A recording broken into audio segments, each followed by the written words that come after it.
สบายดีพี่น้องเด้อที่ติดตามซองเด้อพี่น้องเลยที่อยู่ทางต่างแดนหรือว่าอยู่ทางอเมริกาพี่น้องสาวลาวเขาไปอยู่พุ่นแล้วก็เอื้อยเพิ่นพี่น้องคนไทยที่ไปใช้ชีวิตอยู่ต่างแดนมื้อนี้เขาก็สิพาพี่น้องไปย่างพี่น้องเลยไปย่างเล่นอยู่บ้านเพิ่นนี่แหละพอดียามเลิกเรียนยามแรงก็ถือว่าอากาศดีได้พี่น้องเพราะว่าในช่วงนี้ก็สิฮอดปีใหม่แล้วพี่น้องเลยสิฮอดปีใหม่แล้วเพิ่นสิเอ็ดจังไหนอยู่ในเมืองสิประดับประดางามซ้ำใดแล้วก็อีกนึงอากาศมื้อนี้ก็ถือว่าดีเด้พี่น้องเลยอากาศก็ถือว่าบ่หนาวหลายแล้วก็ท้องฟ้าก็คือว่าสวยงามพี่น้องเลยสดใสแล้วก็สิพาพี่น้องไปย่างเล่น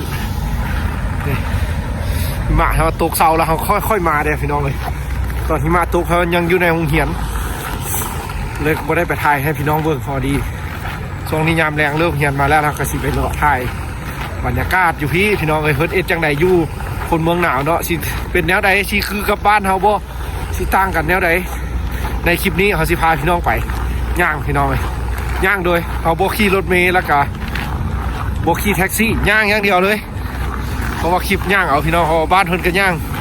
ใช้ชีวิตแบบบ้านเพิ่นเลยนี่เมืองหนาวพี่น้องเอ้ยคนเดียวมื้อนี้น่ะคนเดียวสายเดียวรถล้างกำลังเลิกงานวุ่นๆอยู่พี่น้องเอ้ย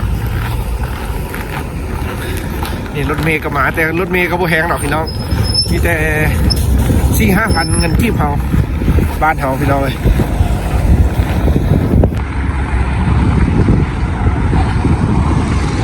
คือว่าเขามักแต่แบบว่าเพิ่นอันนั้นนะพี่น้องแบบว่ามันสะอาดสะอ้างขนาดพี่น้องแล้วการย่างการอย่าง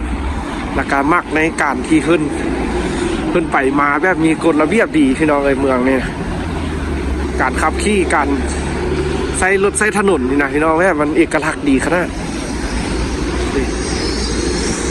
วางเป็นเมืองที่แบบสวยงามสะอาดพี่น้องเลยสำหรับเส้นทางนี้อันนี้เป็นเส้นทางลงเป็นเส้นทางขึ้นหันแห้งกันคนหลายพี่น้องเพราะว่าเพิ่นจะเลิกงานหลายในยามนี้นะพี่น้องนี่เดี๋ยวเบิ่งรถสีออกมาพี่น้องอันนี้เพิ่นกำลังข้ามไฟแดงโอ้ว่าบ่หนาวก็หนาวเด้อพี่น้องเลยเจ็บมือละนี่เอาเข้าไปเลิกละแห้งรถหลายได้พี่น้องข้างในก็ได้คือว่าแถวเขาท่านี้คือว่ากำลังสิเข้าในเมืองพี่น้องเลยกำลังสิเข้าไปในเมืองคนข้ามถนนเส้นทางแล้วเราก็รถพี่น้องมาเนี่ยเบิ่งเวลารถมาบ้านนี่เอาเข้าใจพี่น้องที่ติดตามเป็นห่วงเป็นใยแล้วก็คอมเมนต์แชร์ให้เขาเพื่อเป็นกำลังใจเขาที่ถ่ายคลิปอยู่ชีวิตรัสเซียอยู่เมืองนี้พี่น้องให้พี่น้องได้เห็นทางบ้านแล้วก็พ่อแม่ที่ติดตามแล้วก็พ่อลุงแม่ป้าเอาอาที่เพิ่นเคยมาเฮียนในสมัยโซเวียตพี่น้องเพิ่นก็มาเม้นว่าตอนพ่อลุงไปเฮียนนั่นก็บ่ได้สะดวกสบายปานนี้ว่าซั่นอาหารการกินกันยากขึ้นว่ามาในช่วงนี้ถือว่าเศรษฐกิจก็ดีพี่น้องรัสเซียนะว่าเป็นแนวนี้ถือว่าบ้านเพิ่นยังเศรษฐกิจดีได้บ่ได้สิยุ่งยากอย่างหลายพี่น้องเลยว่าการใช้ชีวิตของประชาชนนี่ถือว่ายังไปมาคือเก่าปกติพี่น้องเพิ่นบ่ได้เลือดร้อนอีหยังเลยใช้ชีวิตแบบปกติแนวนี้เลยคนเมืองพี่น้องเลยสำหรับเมืองนี้เพราะว่ามันก็อยู่ห่างไกลจากมอสโกพี่น้องเลยถ้าเขานั่งเครื่องบินกัน3 ชั่วโมง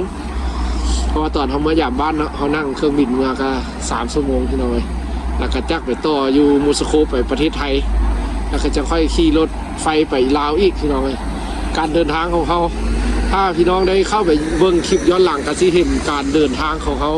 แบบอดเดี่ยวซุกซนพี่น้องเลยแบบลุยแบบชีวิตแบบลุยยิ่งขนาดพี่น้องนี่คือว่าเขายักมาไทยคือว่าเป็นว่าที่เอกลักษณ์หนึ่งกับงามพี่น้องเลยเพราะว่าเป็นเส้นทางซีแยกของเมืองหนาวนี่พี่น้อง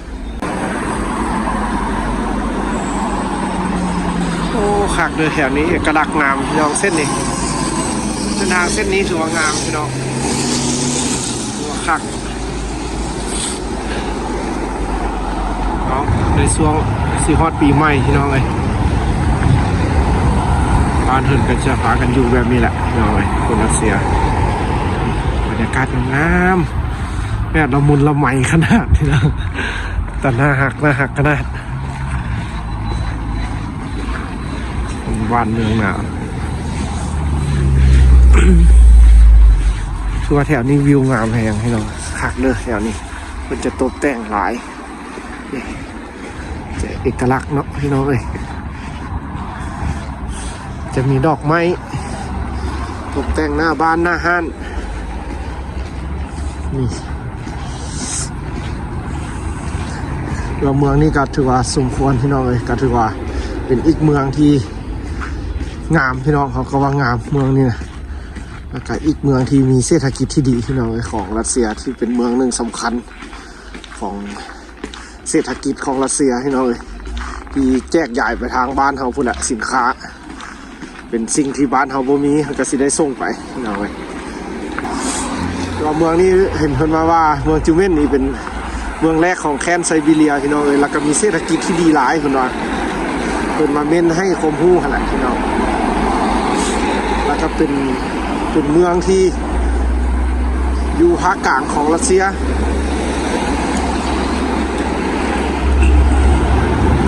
ถือว่าตามเขามาเบิ้งนี่ก็ถือว่าเมืองนี้ก็ถือว่าแม่นแท้พี่น้องตอนที่เขาไปถ่ายคลิปยวน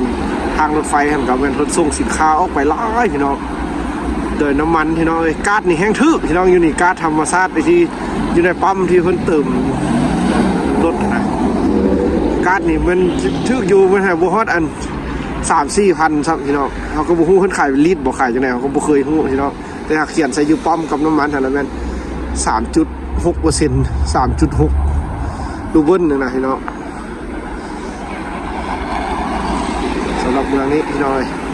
อย่าย่างพี่น้องยังบ่ได้เข้าในเมืองเพื่อพี่น้องยังเข้าไปเลิกอีกอยู่ว่าเฮาสิย่างอยู่2 ชั่วโมงคือเฮาได้บอกให้พี่น้องว่าเฮาสิถ่ายไปน้อยนึงแล้วก็สิลงเพื่อกลับพี่น้องเลยตอนกลับน่าจะได้ขี่รถ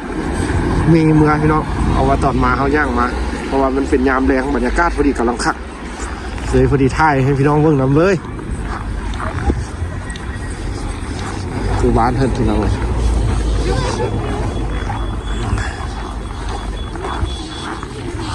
ระวังมันมืดพี่น้องเลยมันมืดเลยนี่ผมไม่ได้เอ็ดเอาได้พี่น้องธรรมชาติธรรมชาติพี่น้องเลยมันเป็นธรรมชาติพี่น้องเลย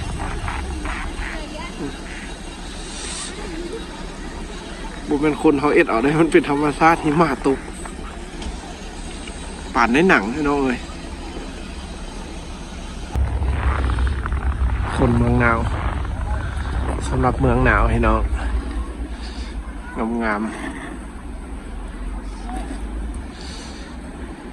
บ้านเพิ่น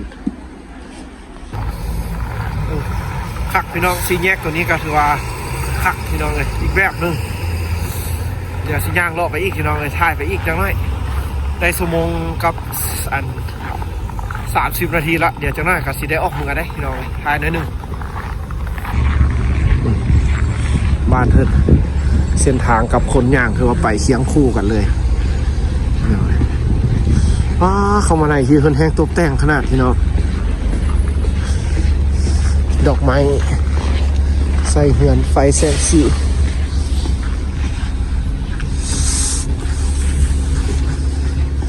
สมเมืองหนาวเนี่ยพี่น้องเมืองรถล้างมีมาจะปกแวนปกรถวัดพี่น้องเลยบ้าน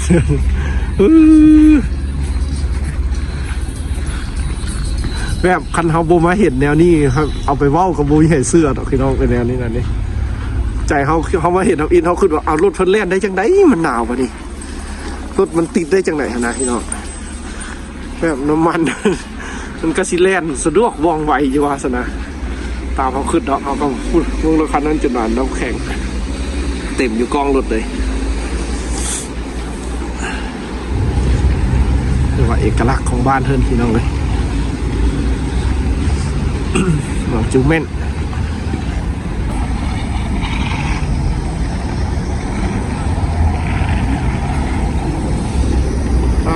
สวยงามบอลนี่ก็ได้พี่น้องเลย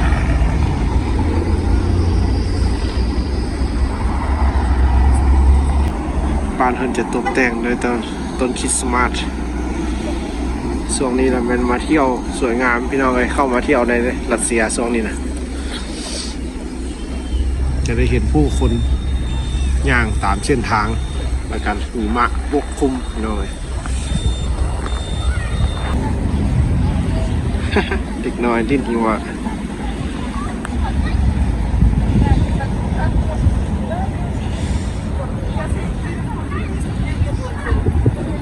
บ้านเฮนเล่นหิมะบ้านเขาเล่นขี้ตุ่ม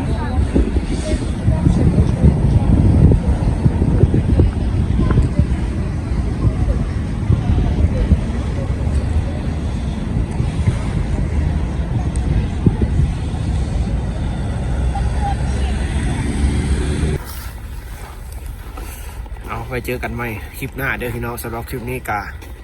สมควรละความเย็นพี่น้องเลยว่าบนหนาวได้มื้อนี้9 องศาลบหนึ่งพี่น้องเลยว่าอากาศสิดีพี่น้องแต่หากามาดนแล้วก็หนาว